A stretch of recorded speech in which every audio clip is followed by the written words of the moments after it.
महाराष्ट्राचे मुख्यमंत्री नामदार देवेंद्र फडणवीस यांच्या वाढदिवसानिमित्त राज्यभर महारक्तदान शिबिर आयोजित करण्याचा संकल्प करण्यात आला होता। त्यानुसार आज भुदरगड तालुक्यामध्येही महारक्तदान शिबिराचं आयोजन करण्यात आलं।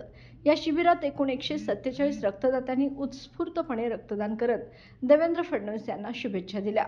मुख्यमंत्री देवेंद्र फडणवीस यांनी कार्यकर्त्यांना स्पष्ट सूचना दिल्या होत्या की वाढदिवस निमित्त कोठेही होर्डिंग्स किंवा बॅनर न लावता सेवा कार्य करावे। त्यानुसार राज्यभरातील प्रत्येक तालुक्यात रक्तदान शिबिराचं आयोजन करून एकाच दिवशी 1 लाखाहून अधिक बाटल्यांचं रक्त संकलन करण्याचा संकल्प भाजप कार्यकर्त्यांनी सोडला।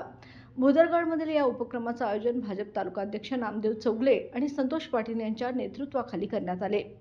सदर शिबिरात संजीवन ब्लड बँक यांच्या माध्यमातून रक्त संकलन करण्यात आले। यावेळी भाजपचे जिल्हाध्यक्ष नाथाजी पाटील, युवा मोर्चाचे प्रदेश सचिव अल्केश कांदळकर, वसंतराव प्रभावळे, पांडुरंग वायदंडे, रवींद्र कामत, रणजित आडके, अमृत गुरव, विनू शिंदे, मोहन सूर्यवंशी, संतोष बरकाळे, प्रशांत पुजारी, प्रवीण पाटील, निवास देसाई, राहुल चौगले, सचिन देसाई, संजीव पोर्लेकर, रमेश रायजादे, सुनील पाटील, अवधूत राणे, अमोल पाटील, सुशांत इंदुलकर, सुशांत नाईक, अमोल गुरव, विठ्ठल चौगले, गणपती खापरे, युवराज चौगले, बाजीराव खापरे, जयवंत चौगले, संजू मिटके, रणधीर गुरव, बबनराव निकम, ऐश्वर्या पुजारी, निकिता जानवेकर यांच्यासह अनेक भाजप कार्यकर्ते मोठ्या संख्येने उपस्थित होते।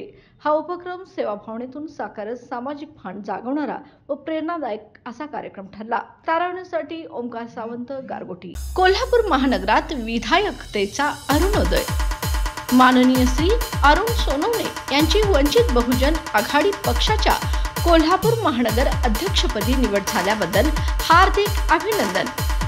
शुभेच्छुक माननीय सुरेश देसाई, सम्राट इंडस्ट्रीज, माननीय मुकुंद पवार, सोहम कॅटरर्स, माननीय अभिजित फटकर, माननीय अमर पाटील, माननीय राजू पाटील।